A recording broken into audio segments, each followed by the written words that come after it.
In this video, I'm picking up on a series of other videos that I've done in which I talk about motions hearings and motions practices in criminal cases. And really what I want to do in this video is not so much talk to you about legal issues that are typically involved, but my general mindset as I approach a motion hearing. What is it that I'm trying to do strategically in that hearing? How is it that I go about getting ready for these motion hearings over and over again? And the answer is, first, whenever you're looking at, for example, a probable cause motion or a reasonable articulable suspicion motion, you need to know realistically, in the vast majority of those cases, you are going to lose that motion.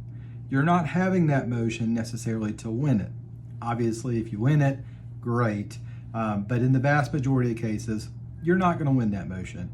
So you're using that motion hearing as a tool to prepare for trial. You're using that motion hearing to expose weaknesses in the state's case. That's the purpose of it.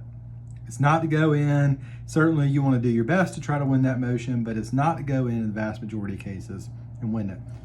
In the vast majority of my cases, quite honestly, at the end of that motion hearing, we submit on the motion.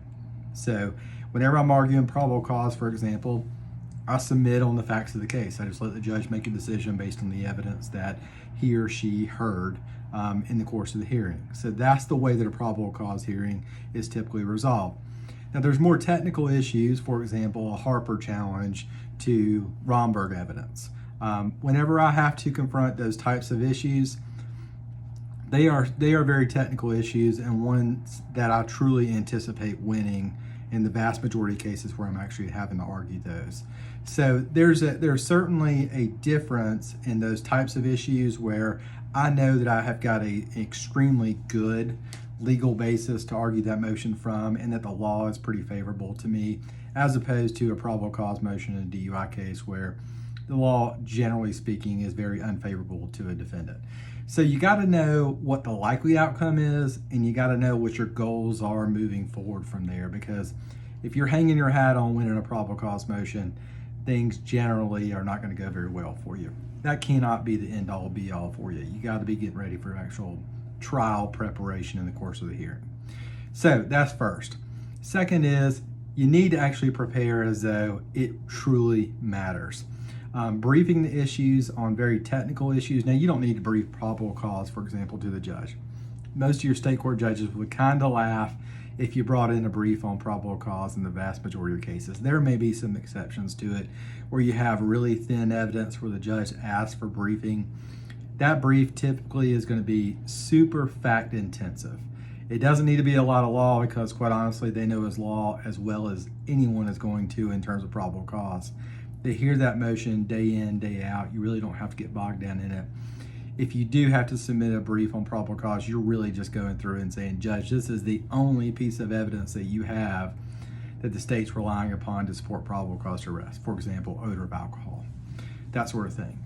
But on your more technical issues, on a Harper challenge to an expert's opinion, on a Harper challenge to a certain piece of evidence, those are issues where you should really have a brief in hand. If you've got a demurrer issue to an indictment or accusation in your case, you really should have a brief in hand.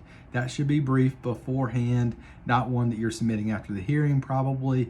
You at least want to have it to present as a bench brief to the judge at the time of the hearing. It will make a world of difference in terms of how it is that the judge views the seriousness of the issues, what your likelihood of success is there, if you have the law in a brief in hand at the time of the hearing. Got any questions about this? Feel free to drop me a line. My name is Ben Sessions. My email is in the description below this video. I hope that this is helpful to you in some way, and good luck to you.